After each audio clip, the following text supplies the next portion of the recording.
Donc, cette 5e édition, très, très heureux de travailler dans la durée sur ce prix, qui est un prix original, puisqu'il récompense les meilleurs sites internet, marchands en général,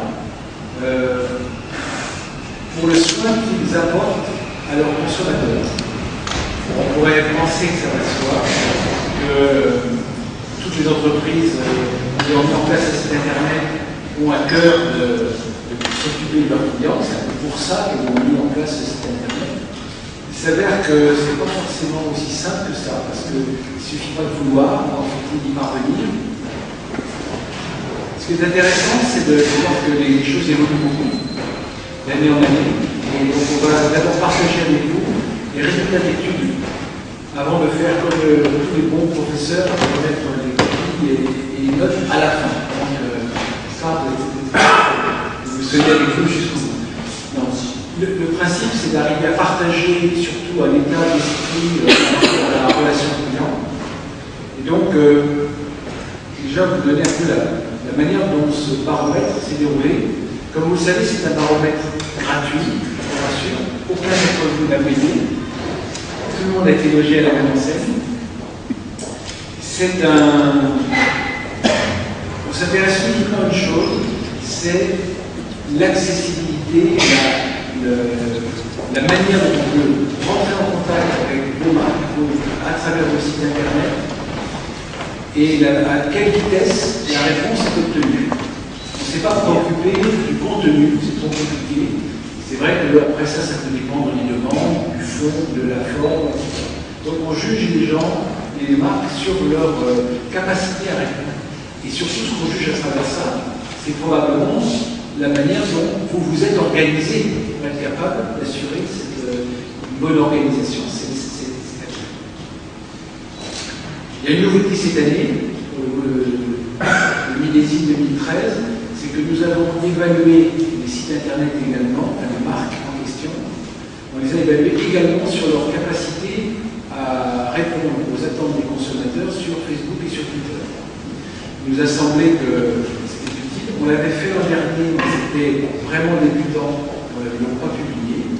Cette année, on a considéré que tout le monde doit connaître Facebook, tout le monde connaît Twitter, donc c'était assez normal de s'intéresser à la manière dont les marques avaient appréhendé ces nouveaux canaux de communication. En matière de méthodologie, on a questionné comme toujours sur les sites membres de la FEVAD, membres de l'EBG, et également, en ce qui concerne les sites comme les banques et les assurances qui ont complété le dispositif, une recherche que nous avons menée nous-mêmes, extrêmement compliqué parce que les groupes bancaires et les groupes d'assurance sont structurés assez différemment les uns des autres. Les uns ont un site par région, etc. Donc c'est assez compliqué. Donc nous avons élaboré 19 catégories qui sont ici. Je ne vais pas vous les lister. Ensuite, l'analyse a été scindée en deux parties. La partie téléphone et mail et la partie réseaux sociaux. La partie téléphone et mail, il y a deux parties également. Est-ce qu'il y a ou pas un téléphone et une adresse mail de contact sur le site? La deuxième chose, c'est est-ce facile à trouver? Parce que des fois, ça existe, mais ce n'est pas mis en évidence. Il va falloir aller chercher page par page pour retrouver le numéro de téléphone. Donc on a jugé aussi la visibilité de ces applications de ces moyens de contact. La deuxième chose, sur les réseaux sociaux, donc on a y a-t-il une page Facebook, un compte Twitter, facilement identifiable? Est-ce que c'est ouvert ou pas? Est-ce que c'est un compte fermé ou un compte ouvert? Également, la capacité qu'on a à être traité à travers ces canaux de communication. C'est la première année, donc on a été très amusant, bien sûr. Maintenant, les résultats. Donc, sur la présence d'un numéro de téléphone, là, ce qu'on voit, c'est que la présence du numéro de téléphone a été plus élevée que les années précédentes. 87% des sites indiquent leurs coordonnées téléphoniques contre 81% de l'année dernière. Donc, ça ne paraît pas comme ça, mais c'est une très grosse progression. gagné 6% en un an à ce niveau. On était presque un peu inquiets les années précédentes de voir que les numéros de téléphone étaient un peu sur le couloir. Là, il y a une nette progression et on en est très heureux. La visibilité du numéro de téléphone, là aussi, il y a une vraie progression de la visibilité. 72% contre 64% des dernières des numéros sont visibles. Il reste 28% des numéros de téléphone qui sont difficiles à trouver. Donc on peut à la fois être satisfait de la progression, qui fait que gagner 8 points en un an, c'est énorme. En revanche, on peut quand même juste être d'accord pour dire que plus d'un quart des sites internet majeurs, parce qu'on s'adresse à 500 sites français qui sont tous dans leur secteur des sites importants, se dire qu'il y en a plus d'un quart où le numéro de téléphone est très difficile à trouver, on considère que ce n'est pas complètement normal. Vous verrez qu'il n'y a pas que ça comme mauvaise méthode. Donc là, on a également un palmarès, un état des lieux par secteur d'activité, sur les 19 secteurs que nous connaissons. 3 secteurs sont à 100% de visibilité du téléphone sur Internet. Je les cite: cadeaux et objets publicitaires, équipements et produits techniques et équipements automobiles. Il y en a qui baissent par rapport à l'année dernière. Ce sont les assurances, le crédit et la téléphonie. Ils étaient à 100% l'année, à 83% cette année. Ça, c'est une grosse baisse. Donc le plus faible, c'est l'e-commerce. Donc, on a toujours mesuré la présence de numéros de téléphone surtaxés. Beaucoup se demandent, est-ce que c'est un moyen de rentabiliser notre organisation ou pas? Ou ça peut faire payer une partie avec des paniers plus ou moins hauts. Il y a 42% des numéros qui sont surtaxés contre 53% remplacés. Ça veut dire qu'il y a quand même une régression. On veut dire qu'on va dans le sens où on paye à la place du client, où on va accepter de prendre en charge les coûts téléphoniques. C'est pas mal, mais on est quand même presque à parité entre les numéros taxés et les numéros qui sont. Là encore, de grosses disparités selon les secteurs d'activité. On s'aperçoit que les numéros surtaxés dans l'épicerie du vin et spiritueux, c'est 13%. C'est quasiment inexistant. En revanche, on a du 80% dans la téléphonie, on a du 57% dans ce qui est beauté, dans ce qui est cadeaux objets publicitaires, dans ce qui est crédit. On voit qu'il y a quand même une baisse de la présence des surtaxés sur les secteurs, sauf la téléphonie, où là, au contraire, on voit qu'on est passé de 33% à 80%. On a l'impression que c'est un secteur qui cherche par tous les moyens à chercher une rentabilité. Donc la visibilité du numéro surtaxé, alors là effectivement on s'aperçoit que maintenant on s'est surtaxé, on n'hésite pas à mettre en avant. C'est l'avantage, quand on paye la place du client, peut-être pas faire des petits points, quand c'est surtaxé, là en général il est très visible, à quelques exceptions près, puisqu'on a quand même des équipements et produits techniques, on a quand même 47% des niveaux surtaxés qui sont pas faciles à trouver. Donc il y a quand même des... Et c'est pareil pour les produits culturels. On va passer maintenant à la présence sur la présence d'une adresse mail.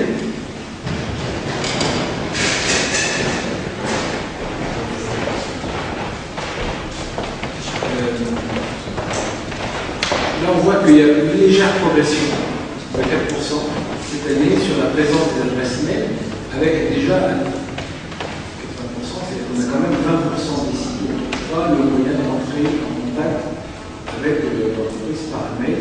C'est quand même un peu surprenant. Par secteur d'activité, on est quand même toujours avec un très haut niveau de présence. E-commerce et la téléphonie, comme en termes de avec près de 40% pour le e-commerce et un tiers pour la téléphonie.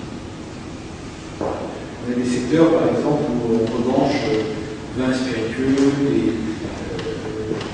tout ce qui est agriculture, là on est à presque plus de 90% de présence. Alors maintenant, on va passer à la partie réactivité. Là, on a un numéro qui est installé, on a une email qui est installé. Comment ça se passe une fois qu'on essaie de s'en servir?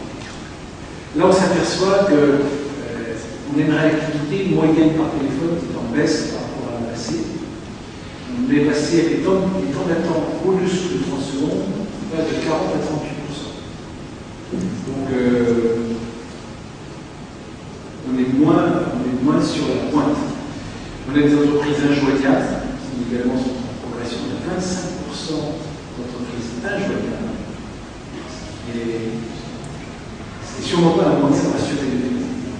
Imaginez quelqu'un qui va tester un site en disant qu'est-ce qui se passe si je suis passé en intelligence moderne, j'essaie d'appeler, ça ne va pas. Donc là, on voit bien que là, il y a un énorme frein sur la confiance.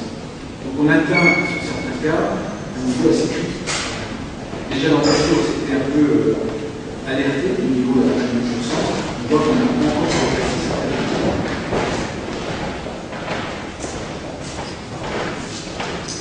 Alors on l'a traité par secteur d'activité, bien sûr. On voit quelques secteurs qui sont leaders, épicerie fine, vin et spiritueux, toujours, fourniture de repas 67%, cadeaux, 67%. En revanche, on voit que la téléphonie, on est à 67% dans l'inconnu.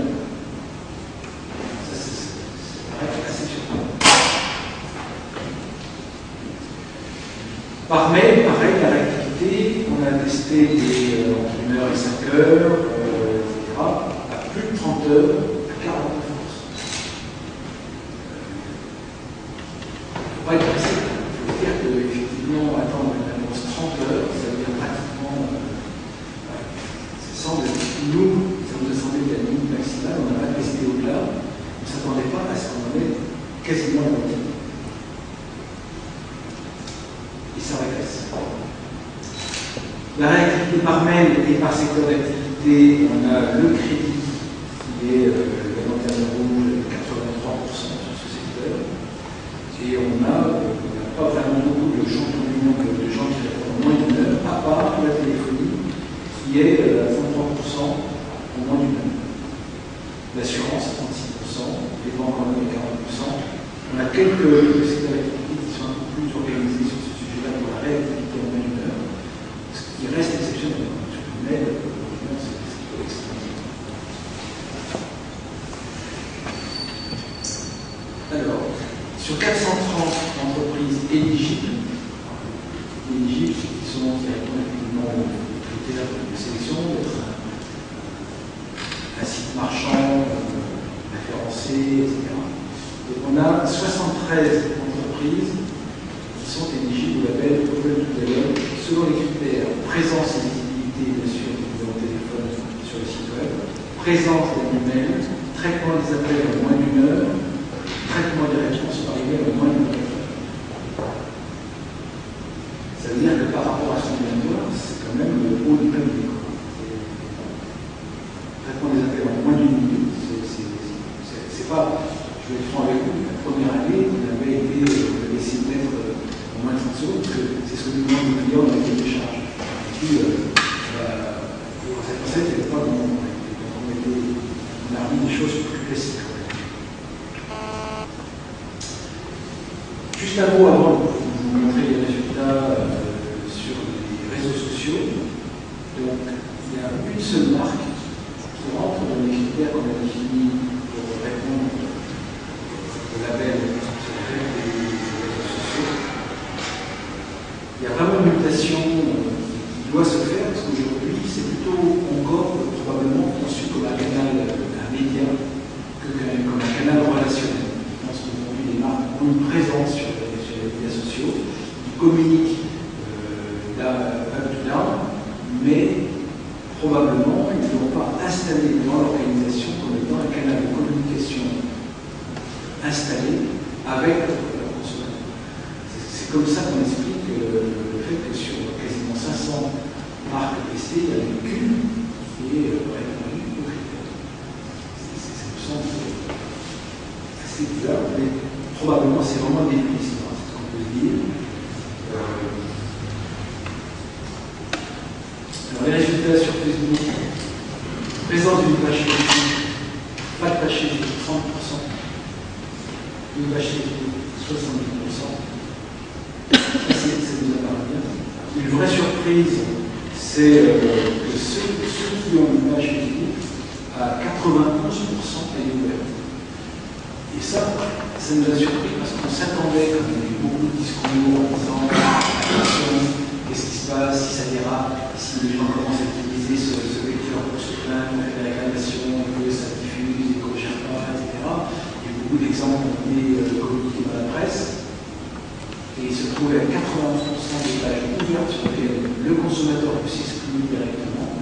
C'est vraiment bien.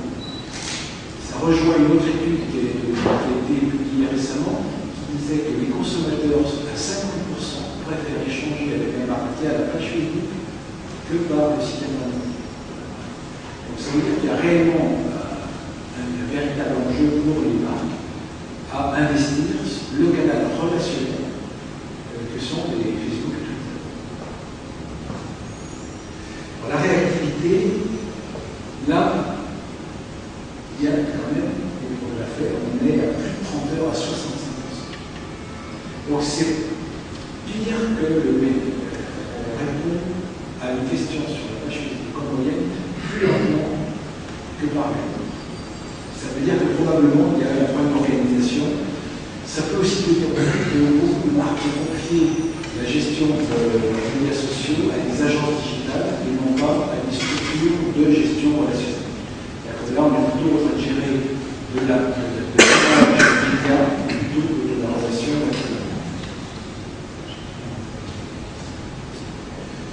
Alors, il y a une autre surprise qui est que le bon élève, la catégorie bon élève de la classe, c'est la téléphonie. Alors, probablement, ces facteurs sont probablement corrélés.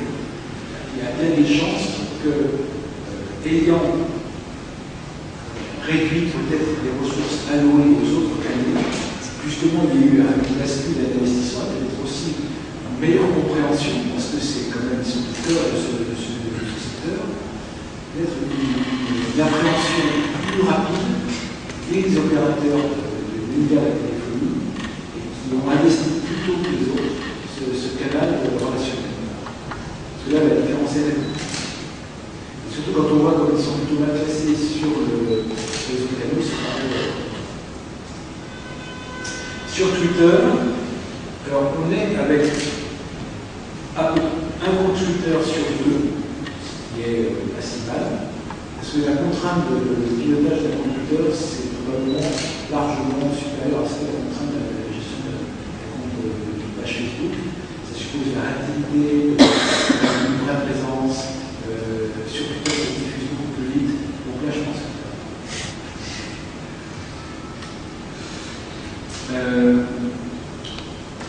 je pense que je ne sais pas ce qu'on peut en conclure, on peut en débattre si vous voulez. La partie réactivité sur Twitter, là, a priori, on est très loin de la nature même de ce canal, qui est un canal d'interactivité, de réactivité extrême, etc.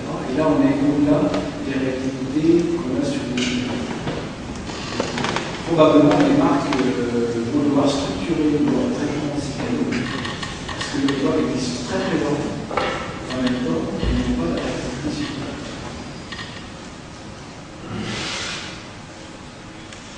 Donc,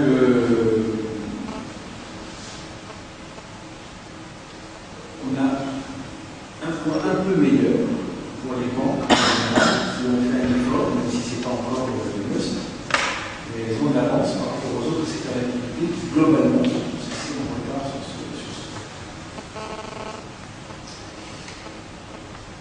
Ce qui est vraiment quand même assez à la suite, évidemment, je ne vais pas faire des lectures comme ça, quand même.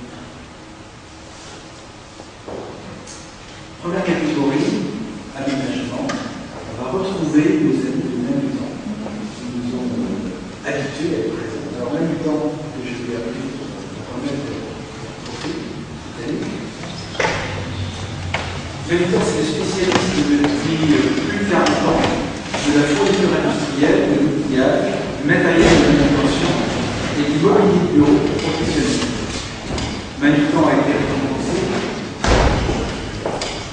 On avait Open Vidéo en 2010. Il remporte cette année le premier prix de la catégorie aménagement.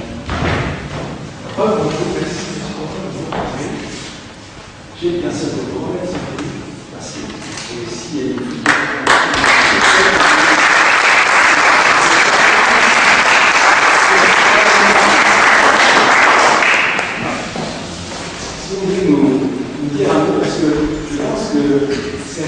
intéressant pour un label de retrouver certains lauréats d'une fois sur l'autre.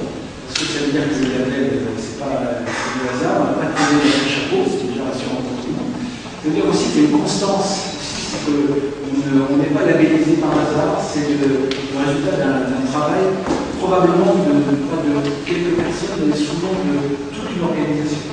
Alors, si vous juste me dire, qu'est-ce qui fait que vous en avez? Alors, je remercie Emmanuel pour ce prix, merci à vous pour vos applaudissements chaleureux. Vous parlez de constance et de croyance dans une organisation.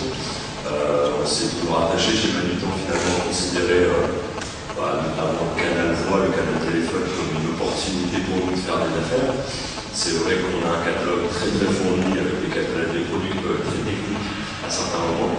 Donc le fait de pouvoir parler de vive voix avec le client est parfois bien souvent synonyme de conclusion ou au moins de conseils qui peuvent déboucher sur une opportunité commerciale.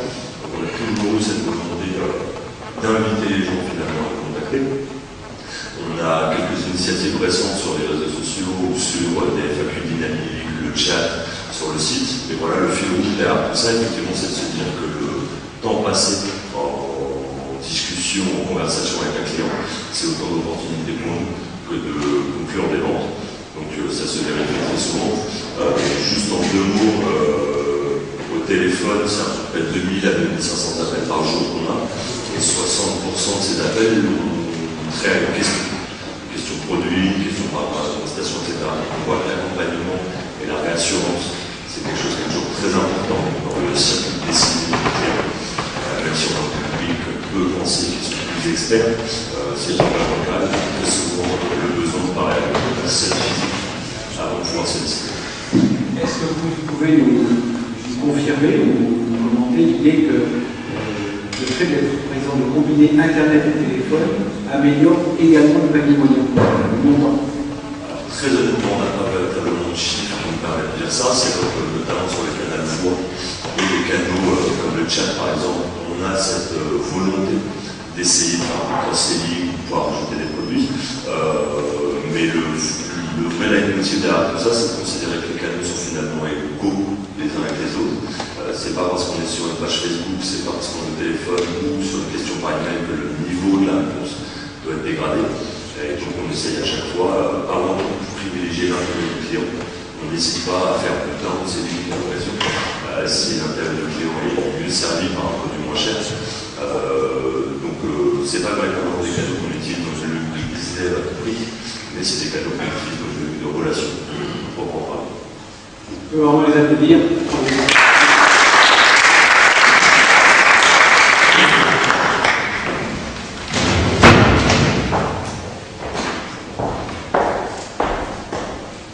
La catégorie assurance, c'est l'Olivier Assurance, que je vais appeler à rejoindre.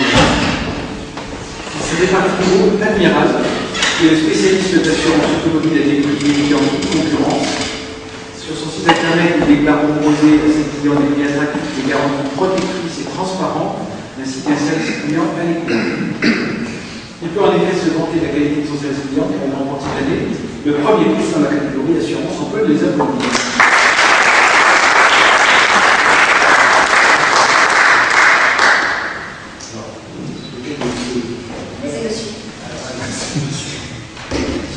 Bravo, parce que je pense que c'est une catégorie très disputée. Donc, félicitations. Quelques mots également sur votre organisation, parce que c'est peut-être comment on gagne un trophée aujourd'hui, grâce à quelle organisation. Bonjour à tous. On est très content de recevoir ce prix, puisque nous sommes une jeune société qui a seulement 3 ans d'existence. C'est vraiment un succès important pour nous dans notre développement. Toute l'équipe est ravie. Donc c'est vrai qu'on est la filiale d'un groupe britannique qui s'appelle le groupe Admiral, qui est leader sur son marché en assurance, surtout en Grande-Bretagne. Et le groupe Admiral s'est toujours distingué par sa capacité à apporter un très bon service client à ses assurés, tout en n'ayant pas d'agence et pas de réseau physique. Donc nous on est persuadés qu'avec le téléphone et avec Internet, on peut faire aussi bien, voire mieux que le réseau d'agence. Mais on est très jeune. On a encore beaucoup à apprendre. On est sur les traces de notre société mère. on essaye de faire de notre mieux pour contenter les premiers assurés qui nous font confiance. Et puis voilà, on est très, très contents. Bravo. Une question, c'est, on entend tous sur les ondes radiophoniques qu'il y a une compagnie d'assurance qui dit chez nous, vous ne tomberez pas sur une plateforme téléphonique. Chez vous, on tombe sur une plateforme téléphonique. Chez nous, on ne tombe que sur les plateformes téléphoniques. Ça va être poser de problème alors. Non, ça ne pose pas de problème. Après, c'est vrai que voilà, le marché de l'assurance auto directe par téléphone et Internet en France, ça reste très très petit. Hein. C'est quelques pourcents des contrats. C'est vrai que le client, le français moyen, n'était pas encore arrivé à cette gestion dématérialisée par Internet et par téléphone. Nous, on a tous les cas de figure parmi nos clients. On a des clients qui sont âgés et assez traditionnels et qui ne passent que par le téléphone. On a des clients très modernes qui veulent aller vite et qui passent par Internet. Et je dirais qu'au final, on a des clients qui apprécient de payer moins cher leur assurance auto tout en bénéficiant d'un conseil personnel. Alors comment est-ce que vous vous différenciez? Parce qu'il y a des plateformes téléphoniques dans le l'assurance qui n'en manquent pas.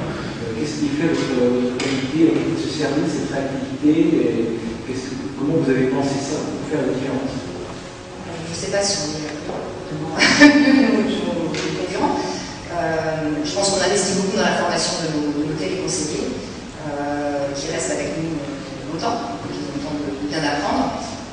Et ça permet effectivement, au fur et à mesure, de prendre de la liberté par rapport au script qu'on peut proposer à nos téléconseillers, et du coup d'avoir un discours, je dirais, moins factice, plus humain, qui parle plus aux clients. Bravo, merci.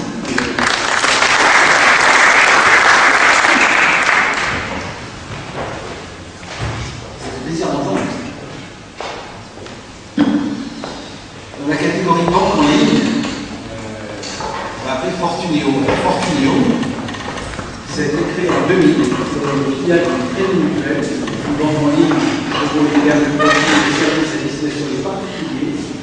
Et Lucien Client de l'année 2013, la qualité irréprochable de Lucien Client Fortuneo n'a pas échappé au parole de la publique. Et Fortuneo reçoit le premier prix dans la catégorie banque en ligne. On peut les applaudir.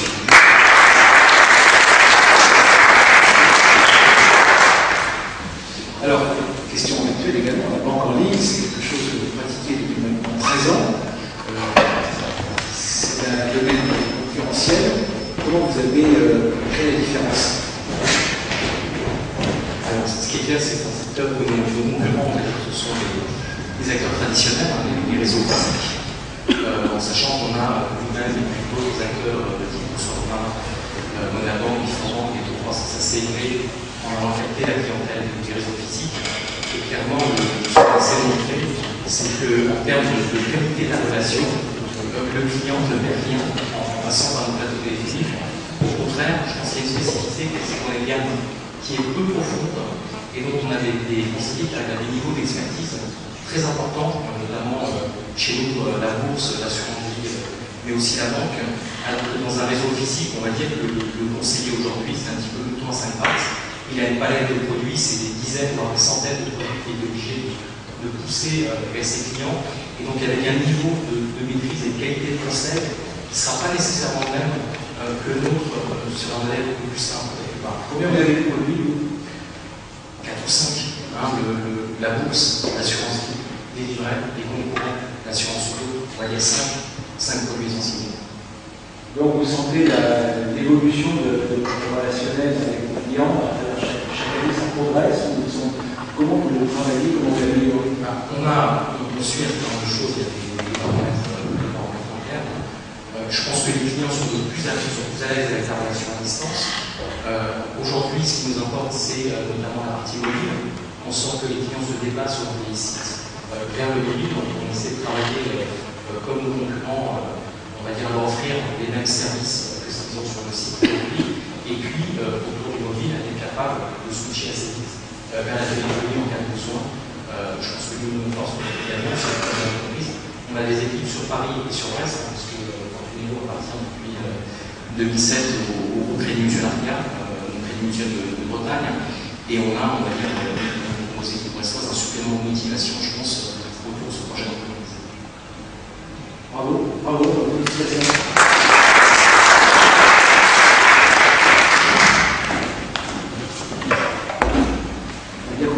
fiers aussi parce que nous sommes l'un des partenaires de Portugal. On apprécie de avancer l'un de nos clients parce qu'on est bien placé pour savoir le prix de tâche à laquelle on fait. Catégorie suivante, beauté et soins. Et donc là, il s'agit de celle-ci. Alors celle-ci, c'est alliant les spécialistes du e-commerce et de l'optique. C'est les opticiens en ligne qui affirment utiliser le vidéo de clients par deux, c'est le sujet à l'œil, sans compromis sur la qualité, particularité de celle-ci que derrière son service client se trouvent des opticiens experts. Les salariés ont réussi à exercer au premier rang du label Copenhagen de la catégorie beauté et soins. On peut être dans les applaudissements.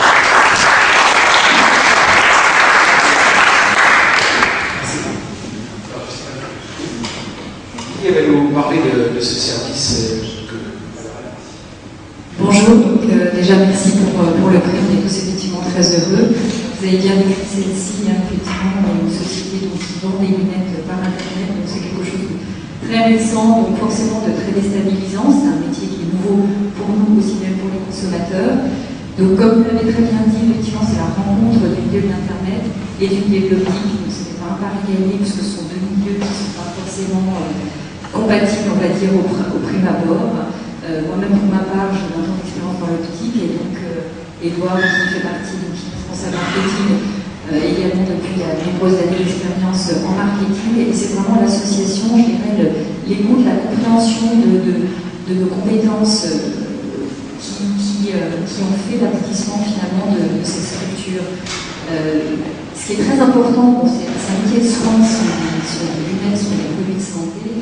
Le client a besoin d'énormément de rassurance. Donc finalement, on a essayé justement le marketing et le service client, donc je gère moi-même le service client, d'apporter un maximum de support en fait, sur lesquels les consommateurs pourraient venir justement pour être rassurés, pour avoir les conseils, pour être guidés, pour avoir toutes les informations finalement dont il a besoin, puisque acheter des lunettes par internet et des lunettes de vue en l'occurrence, c'est pas forcément très évident. Donc on essaie de maintenir justement la qualité de service qu'on peut trouver dans un magasin, la personnalisation, en s'adaptant donc aux outils de l'internet. Grâce au marketing, effectivement, on a mis en place des solutions qui sont le mail, qui sont le téléphone, qui sont le chat, en fonction du profil du client et de la carte de l'autre, en fonction du type de questions qu'il a, très bien pour regarder l'anonymat ou pas. Donc, voilà, on essaye d'être le plus accessible possible finalement. Je pense qu'on a toujours eu, toutes les personnes qui travaillent chez celle-ci, finalement, le client au cœur de notre réflexion. Je pense de notre démarche, que ce soit dans la création du site ou dans les développements actuels. Et je dis bien, c'est pas que le service client, c'est tous les services. Et le marketing entre autres, donc je vais laisser la parole à Edouard pour qu'il nous explique un petit peu. Donc, on a un service client effectivement qui est composé de personnes qualifiées, compétentes, d'opticiens diplômés, mais on a également des personnes qui sont en charge des réseaux sociaux, parce que c'est un monde, c'est un métier à part entière qui ne peut pas être géré par des opticiens en l'occurrence.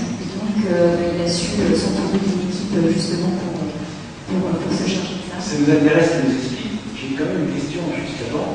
Expliquez-nous comment, dans un univers où les gens ont envie de parler tête, ils ont avec leurs lunettes, comment est-ce qu'on fait pour qu'ils achètent sans essayer? Ils essayent en fait. Il y a plusieurs façons d'essayer. Déjà, effectivement, tous les modèles sont disponibles sur le site avec différentes photos, différentes prises de vue pour bien pouvoir les apprécier. Ces mêmes modèles, ils peuvent les essayer déjà via un support de miroir virtuel en chargeant une photo, de façon même mobile, qui bouge avec la monture sur leurs yeux. Donc ça, c'est le premier essai, on va dire. On leur donne ensuite la possibilité, puisque les lunettes, on voit à peu près quelle qu'on a, mais on ne ressent pas forcément le confort qu'on a, on peut se positionner sur son visage. On offre la possibilité à nos clients d'essayer jusqu'à 5 montures optiques gracieusement à domicile. Donc ils passent leur sur le site, ils reçoivent 48 heures après les montures, ils les essayent. Si ça leur plaît pas, il n'y a aucun engagement d'achat. Si ça leur plaît, ça nous permet aussi de prendre les mesures nécessaires de centrage de l'air, nous envoie l'ordonnance et puis dans un délai de 5 jours, en général, ils ont la plus nette. C'est très impressionnant. C'est après modernité, on voit qu'on est en train de rentrer vraiment dans le commerce à distance. On s'est dit que finalement Internet arrivait, rentrer dans tous les marchés, donc pourquoi pas l'optique? Donc c'était la première approche était un peu surprenante de se dire comment est-ce qu'on peut vendre un produit de santé effectivement sur Internet, et puis c'est de se poser des questions, pourquoi est-ce qu'on pourrait pas le faire, quels sont les points bloquants, et comment faire pour les lever, les points bloquants. Donc on a adapté notre offre aux supports aussi qu'on avait à notre disposition, et finalement c'est un nouveau métier qu'on a préempté, et je dirais que même nos équipes sont très contentes de pouvoir faire des choses différemment, parce que l'optique, je dirais, est restée un petit peu sur ses acquis, et je trouve que c'est très bien justement de se remettre en question, d'utiliser les nouvelles technologies qui sont à notre disposition pour satisfaire des personnes qui ont peut-être pas d'opticien à proximité ou pas forcément le modèle qu'ils veulent, ou qui ne peuvent pas se déplacer parce qu'ils ont des horaires qui ne correspondent pas à ceux des boutiques. Voilà, donc on a essayé d'adapter ça, et apparemment les clients sont contents. La technologie et la logistique aussi, parce que l'idée d'apporter, de jouer sur la nécessité de retourner, voilà, c'est la combinaison des deux, et sûrement la nécessité gagnante. On va voir sur la partie marketing et réseaux sociaux. Je commence par toi, bonsoir à tous. Oui, Marina l'a dit, en réalité, on aborde un marché qui est compliqué, qui génère beaucoup de freins et beaucoup de questions chez nos consommateurs. Et donc c'était important pour nous, dès le départ, dans l'ADN de Sensi, d'inscrire le fait d'aller vers nos clients au maximum, et ça passait évidemment par l'ouverture de tous les canaux possibles et imaginables.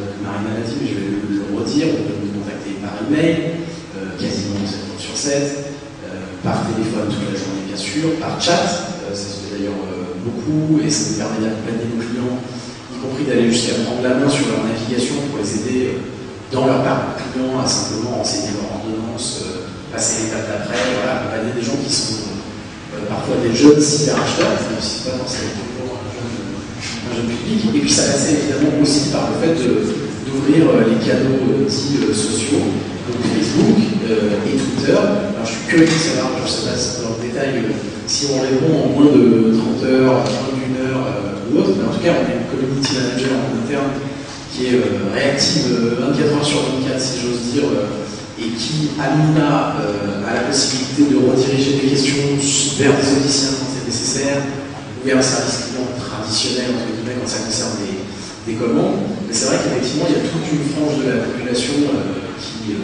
qui sait aujourd'hui pouvoir se tourner vers Facebook et Twitter, et qui se tourne vers ces canaux-là parce qu'elle sait obtenir une réponse plus rapidement. Ça nécessite en face d'être assez réactif, donc on essaye de l'être, même si on n'a pas systématiquement la réponse, au moins de pouvoir rediriger, au moins de faire comprendre à nos clients que leur demande a été prise en compte, qu'elle est transférée, qu'on s'occupe d'eux, voilà, c'était mon ADN.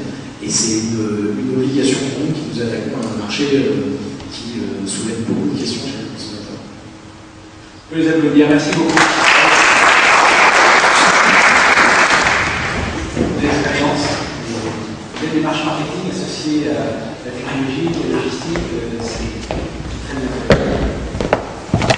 Dans la catégorie e-commerce, instant luxe, alors instant luxe,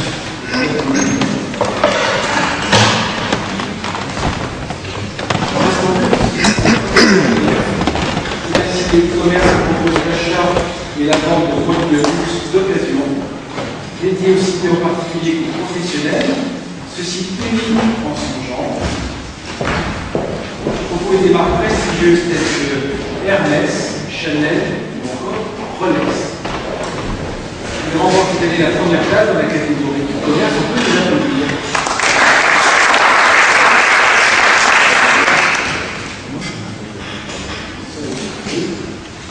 Je vais vous demander de nous dire un peu d'où est germée cette idée et comment est-ce que vous pouvez organiser pour obtenir un tel niveau de satisfaction. Alors l'idée est venue en Tunisie. En fait, je suis parti en vacances en 2007-2008. On s'attendait avec mon épouse de se retrouver sous le soleil, sur la plage, de bonnes vacances. Et en fait, on s'est retrouvé sous la pluie, le froid. Bref, c'était une véritable catastrophe. Donc il a fallu s'occuper.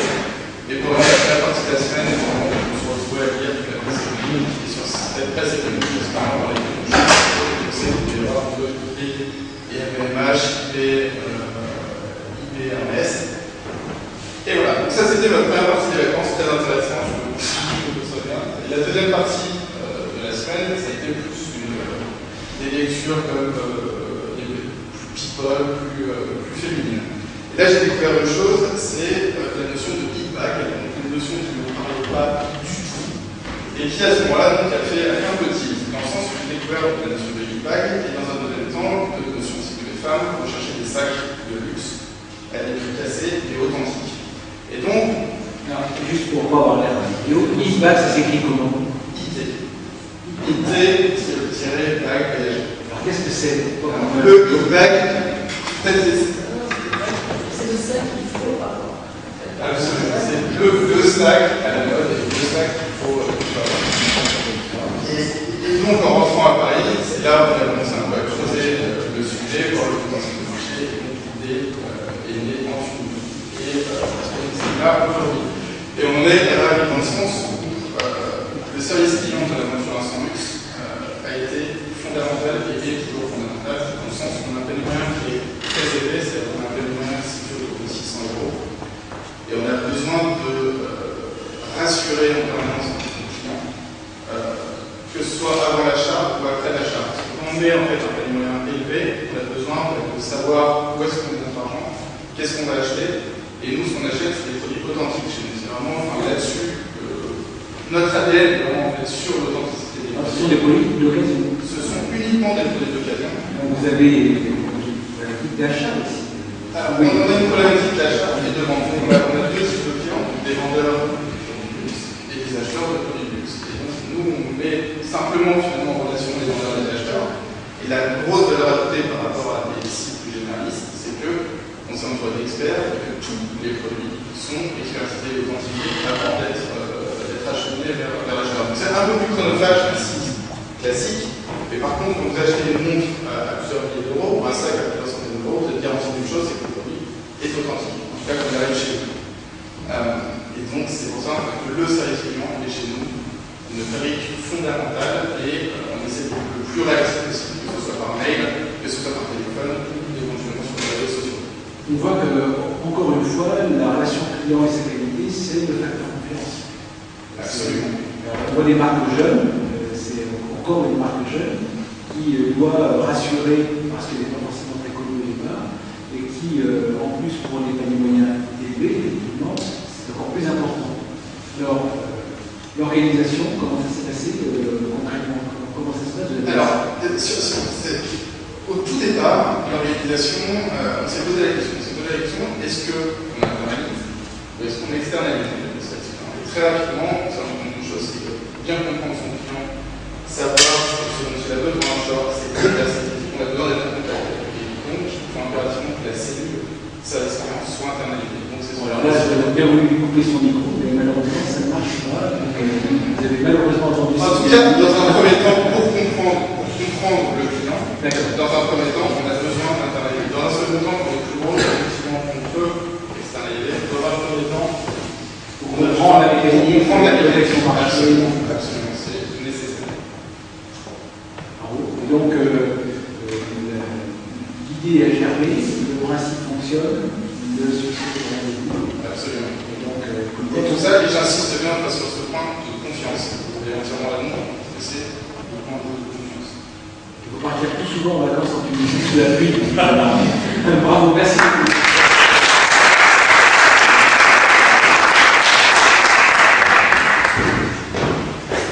C'est une belle histoire. La prochaine catégorie, vin spiritueux. On va appeler Comtesse du Bal. Cette maison historique, née il y a 100 ans dans le Gers, en a actuellement ses débuts fabriquer le meilleur foie gras du monde. L'entreprise se développe au cours du siècle, mais reste aujourd'hui une maison familiale qui propose une gastronomie raffinée. La troisième place du baromètre du l'an dernier, Comtesse du Bal réussit à remporter cette année la première place dans cette catégorie et on peut les applaudir.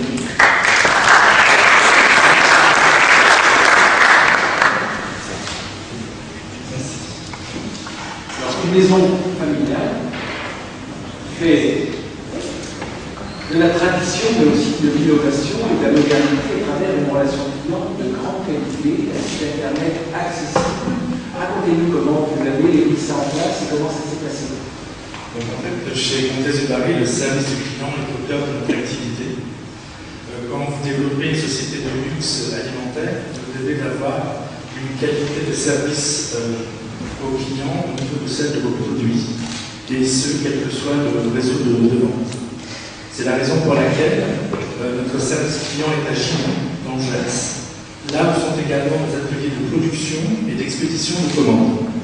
Nous travaillons avec des collaboratrices d'expérience fidèles à l'entreprise, avec ses valeurs, et ce depuis parfois plus de 20 ans. Internet est un média que nous animons depuis 1996 et qui est devenu en 2012, pour la première fois, la plus grosse boutique en chiffre d'affaires de la marque.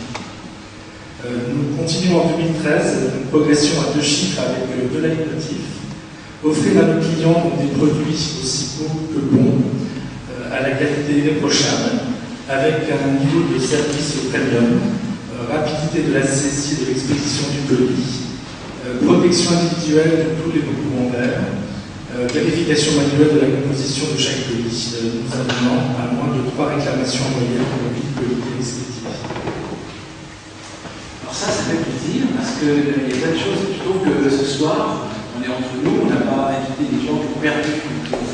On a invité nombreux. On a invité des gagnants, parce que j'ai bien trouvé que c'était pas toujours très agréable d'assister à la remise des prix de l'argent. Mais je trouve qu'on a des belles histoires.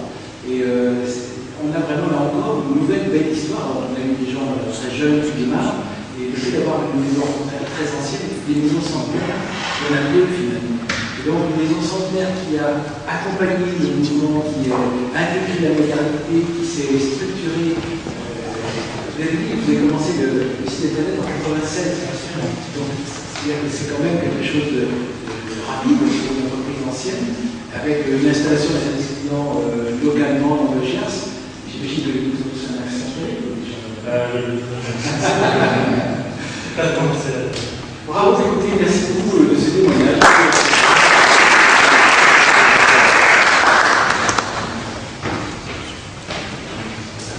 Dans la catégorie fourniture de recycling, c'est Bruno. Alors la société depuis 55 ans, une jeune entreprise par rapport à Comtesse de Paris, mais c'est quand même déjà bien, c'est propose aux professionnels de la vente de mobilier, consommables, équipements et fournitures de bureaux. L'entreprise devient une filiale du groupe 3 SI en Contre-Sèvres. Sur son site internet, on peut lire le service comme seconde nature. Et l'entreprise déclare répondre à 82% des appels en moins de 30 secondes, ce que nous avons vérifié, et remporte donc aujourd'hui la première place dans la catégorie de solutions logiques, et on peut l'appeler.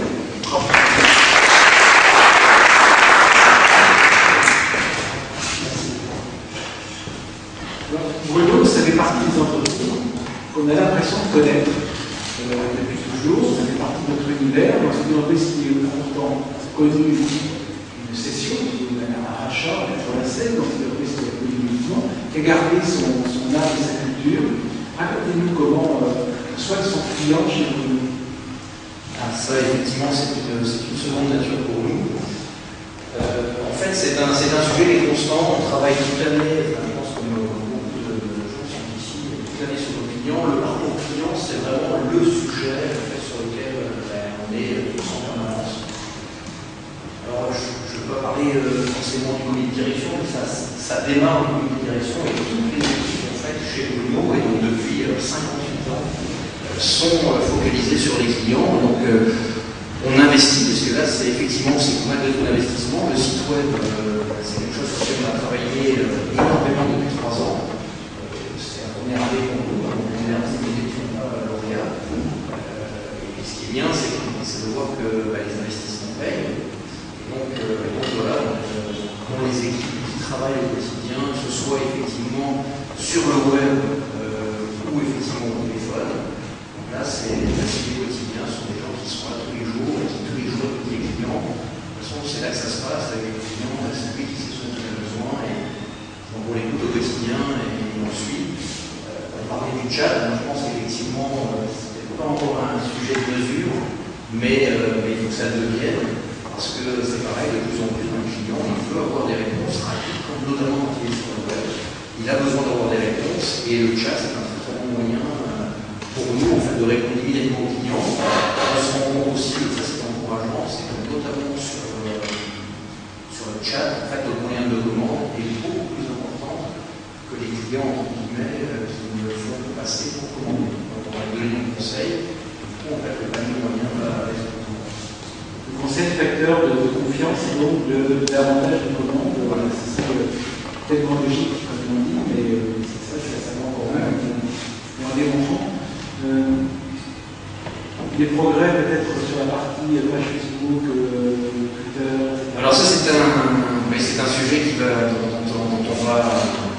être un vrai sujet en fait pour nous. Alors on a bien entendu, on est vraiment sur Facebook, sur Twitter, et en fait on en discutait là avec Laurent qui travaille chez Bono aussi. Jusqu'à présent c'était un sujet qui était traité par les équipes informatiques et les web. Aujourd'hui ça devient un vrai canal. Il va falloir que ça fonctionne pour nous au service client. En fait, on a beaucoup plus de réactivité, on a l'habitude de répondre rapidement. Vous voyez, réponse au mail en 24 heures, on était très fiers. La semaine dernière, on était à 100% de réponse au mail à 24 heures. Donc, en fait, nous, on est outillés, on a les gens en fait, pour répondre rapidement aux clients. Et il va falloir reprendre en fait, ces outils Twitter et Facebook. Pour le moment, on ne les a pas au niveau de la relation client. Donc, ça, c'est des outils qu'il va falloir qu'on reprenne. Parce qu'effectivement, on a de plus en plus de demandes, de plus en plus de clients qui nous interrogent, qui mettent des informations, ou qui nous demandent des informations notamment sur le groupe. Il faut répondre, il faut aller vite, il faut éventuellement les rappeler. Et là, surtout, c'est fait en public. La contrainte supplémentaire, c'est qu'on a un public qui va assister au débat, et donc c'est une contrainte supplémentaire sur ce niveau de service. Un point qu'il faut retenir dans cet exemple très intéressant, c'est l'implication de la direction générale. Je suis à peu près convaincu que c'est le cas dans quasiment la totalité des gens que nous récompensons ce soir, parce que c'est difficile de mettre en place une organisation aussi performante sans l'implication au plus haut niveau de l'entreprise. Et je pense que ça, c'est une des constantes qu'on peut discerner, c'est que les moyens, la pression sur l'organisation d'un système efficient, ça suppose un engagement au plus haut niveau de l'entreprise, une attention qui est réellement trouvée. Donc, merci, on peut vous applaudir.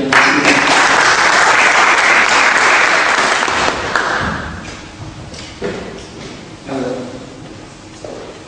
dans la catégorie mode, c'est de Smartphone.com qui je vais rejoindre, créé en 2006 par 3 copains fans de chaussures qui ont moins de 75 ans à rejoindre.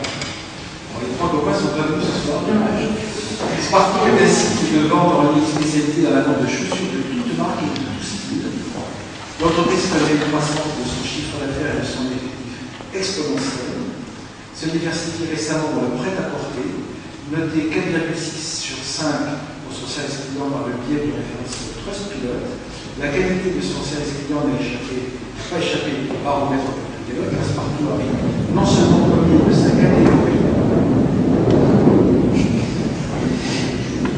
mais la première entreprise du baromètre, tous secteurs confondus, ce sont les gagnants nationaux. Bravo, vous pouvez les applaudir.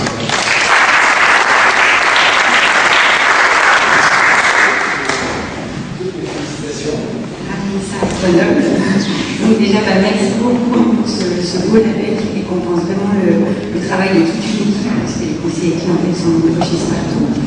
Et en fait, c'est vrai que le service chez nous, c'est vraiment une priorité depuis la création du site en 2006. Donc en fait, tous nos services clients sont gérés en interne, même à l'international. Donc aujourd'hui, on a une vingtaine de nationalités au siège, donc à Grenoble. Et on a bien sûr investi aussi des réseaux sociaux plus récemment. Voilà, on essaie d'être vraiment plus proche de nos clients en tant que pure player. C'est aussi le seul lien, on va dire, qu'on a vraiment avec eux.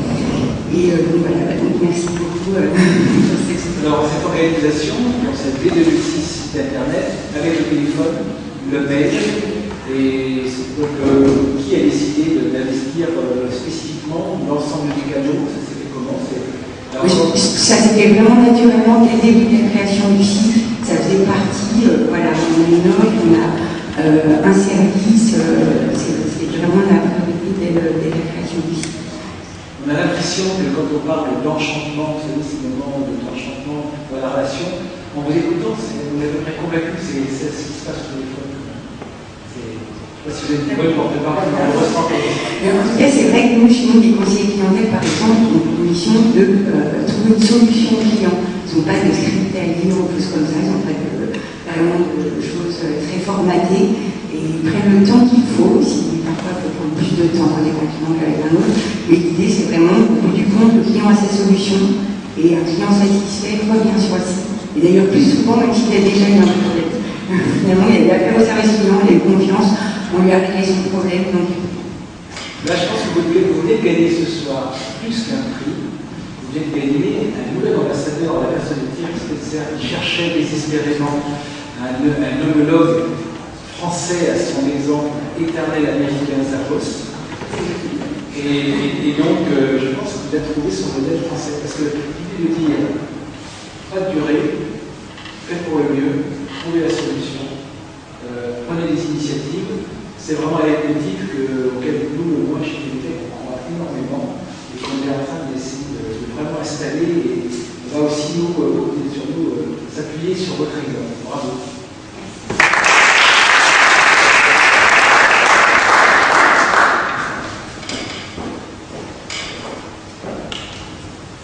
Le pape, on a beaucoup parlé de pape, mais ça ne connaissait pas la même chose, mais c'était une histoire avec et le pape, c'est spécialisé dans le running, trail et l'outdoor. Le pape est le spécialiste de la vendée sportive. Il propose plus de 600 références dans son magasin unique en plein cœur de Paris. Le pape s'est également doté d'un site internet marchand, si vous ne serez pas là. Et le pape a déjà été récompensé, pour ceux qui étaient là l'an passé. Dans le label Open to Develop de 2010, remporte la première place à sa catégorie sport et loisirs de la République.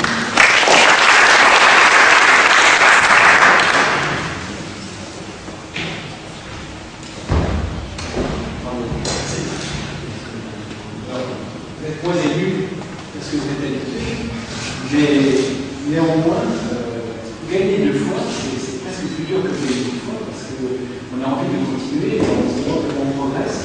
Qu'est-ce que vous avez fait progresser depuis la dernière fois que vous êtes venu? Le progrès, c'est quelque chose qui est encore en nous. Il y a une démarche qui est très positive par rapport aux clients. Nous, on ne fait pas le client consommateur, ça va pas le client, quelque chose d'important. Ce qui fait la particularité de l'entreprise, c'est qu'on évolue dans le secteur professionnel, dans le secteur du particulier aussi, en mode multicanal. Donc j'ai demandé à mes équipes d'être les meilleurs possibles, que ce soit en face à face en magasin, que ce soit en face à face également chez un client au niveau professionnel, et puis bien entendu au téléphone et en e-commerce. Voilà, donc c'est un souci tous les instants d'être efficace, avec une demande d'équipement technique, qui demande du renseignement, qui demande une vraie implication également dans l'accompagnement de la livraison, de l'installation du produit. Et on est extrêmement fort également sur la partie du service après-vente, qui est pour nous un axe majeur de fidélisation et de prescription. Et donc, les nouveaux canaux, Facebook, Twitter. C'est des sujets qu'on a, je dirais, peu traités. Et j'ai fait un choix en termes stratégiques très différents, dans le sens où nous avons lancé il y a 2 ans un média. Donc j'ai structuré en interne une équipe de 2 journalistes qui travaillent avec des lecteurs extérieurs. Donc on a lancé le site qui s'appelle Le Pape Info, qui traite des thématiques liées au sport santé, avec 3 sujets qui passionnent, je dirais, les coureurs, les gens qui font du fitness ou de l'outdoor, qui sont l'entraînement, la nutrition et la médecine. Et on a une croissance fulgurante de la fréquentation. Voilà, donc plutôt que de traiter vraiment le sujet avec des supports comme Facebook et Twitter, on a cherché à créer par nous-mêmes du contenu. Et aujourd'hui, effectivement, l'approche d'entreprise, c'est une entreprise multicanal et multimédia, et c'est un point vraiment important. À titre d'information, en partant de zéro il y a 2 ans, on sera autour de 400 000 visiteurs uniques sur le Pape Info au mois d'octobre, ce qui est une performance quand même assez importante pour un site communautaire. Voilà. Et ça permet également d'assurer la légitimité et la notoriété de la marque. Voilà. Et votre public, on peut l'applaudir pour ça. Une question sur votre public, c'est bon, les gens qui courent, les sportifs, ou les amateurs aussi, c'est un peu de tout, c'est des gens qui ont leur forme, etc. Qu'est-ce que ça crée comme relation particulière par rapport à ce public-là? Vous l'avez dit, hein, je dirais qu'on s'est vraiment inséré sur le running, sur ce marché du running au mois de septembre 2004. C'est une démarche long terme. On l'a fait, on a lancé le e-commerce presque avec le running, parce que pour nous, il y avait une vraie approche communautaire. C'est un point vraiment important, parce que c'est la marque propre de ce public-là. Et effectivement, au travers du sport, on peut travailler, on peut gérer la relation client de façon très différente. Il faut le prendre en compte. Mais c'est aussi une forme de déviance parce qu'il y a beaucoup de structures de distribution d'équipements sportifs, en particulier dans les magasins spécialisés, qui vont trop dans cette direction-là. Il ne faut pas oublier que le client a une vraie exigence par rapport aux produits qu'il va acheter. On vend des produits, je ne veux pas, qui ont une valeur d'utilité, de qualité, de durabilité qui est forte. Ils sont chers, ils sont techniques, et on se doit bien les conseiller, leur vendre le produit qui est le plus adapté, et si en plus il y a un peu de passion sportive, c'est super. Bravo, c'était vraiment un bel exemple, merci beaucoup. Ce qu'on entend à travers ça, c'est cette qualité, ça génère la confiance, mais on voit aussi que ça génère des paniers moyens élevés, on entend que ces facteurs de compétitivité et de performance, et on a entendu beaucoup ce soir, ce sont des produits chers, des sacs à main, des montres, des chaussures, tout ça c'était plutôt cher. Et on voit bien qu'il y a cette connexion entre la qualité, la confiance et le fait de vendre des produits haut de gamme. Et on peut presque le prendre à l'envers en disant que difficilement vendre des produits chers, haut de gamme, de qualité, s'il n'y a pas ce capital de confiance grâce à un service tout terrain. Pour reprendre une notion running. Alors, il me reste à remettre un peu. Je pense que c'est ce qui reste. Qu'est-ce qu'on peut faire, c'est sûr. Il y a encore une fortune, c'est bien désagréable. C'est le prix remis pour la qualité de prestation sur les réseaux sociaux, Facebook et Twitter. Donc, bravo à nous.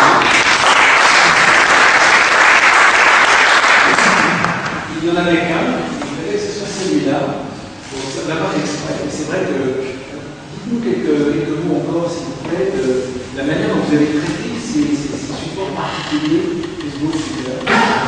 Alors, pour être très honnête, ces supports aujourd'hui, on les traite encore de manière assez artisanale, associé à ce qu'on appelle une personne dédiée, qui va exister une bonne partie de ce fonds aujourd'hui, et qui est vraiment une activité qui se situe dans des équipes, on va dire, marketing web, mais qui va solliciter la relation client dès lors que c'est nécessaire par rapport aux questions qui sont posées, aux remarques qui sont faites sur les réseaux sociaux. Et on est aujourd'hui en phase de réflexion pour aller vers une approche plus industrielle. On fait l'artisanat parce que le reste assez modeste à ce stade, et on est en train de construire une approche un peu industrielle parce qu'on anticipe une très forte progression aussi dans les lois extérieures. On peut l'applaudir et surtout on va pouvoir pour l'ensemble des gens qui sont ici, qui sont soucieux de cette relation client multicanal, et je pense que c'est l'exemple tout terrain de ce soir. Merci pour ça. Alors je vous invite, puisqu'on a terminé, et je pense qu'on peut tous vous applaudir, mais là c'est plutôt les communautés qui vont le faire. C'est vraiment un très grand plaisir de vous recevoir et de recevoir ces champions français de la qualité de l'accueil client et de la relation. Et on voit bien que ça confirme, à travers tous les discours que vous avez développés ce soir, qu'il n'y a rien qui est dû au hasard, que c'est souvent quelque chose qui est presque naturel pour vous. C'est ça ce qu'on voit, ce qu'on entend. On vous dit comment vous avez décidé d'eux. Ça, c'est pas décidé, c'est pratiquement une évidence. C'est-à-dire que ce sont des entreprises qui regardent la qualité des rapports aux consommateurs comme une évidence, quelque chose qui va de soi si on fait un. Je pense que ça mérite vraiment d'être souligné et qu'on puisse en féliciter, parce que je pense que c'est la voie tracée pour la compétitivité des entreprises, et tout le monde semble-t-il être un peu à la recherche de ce Graal, de ce moyen de rendre les entreprises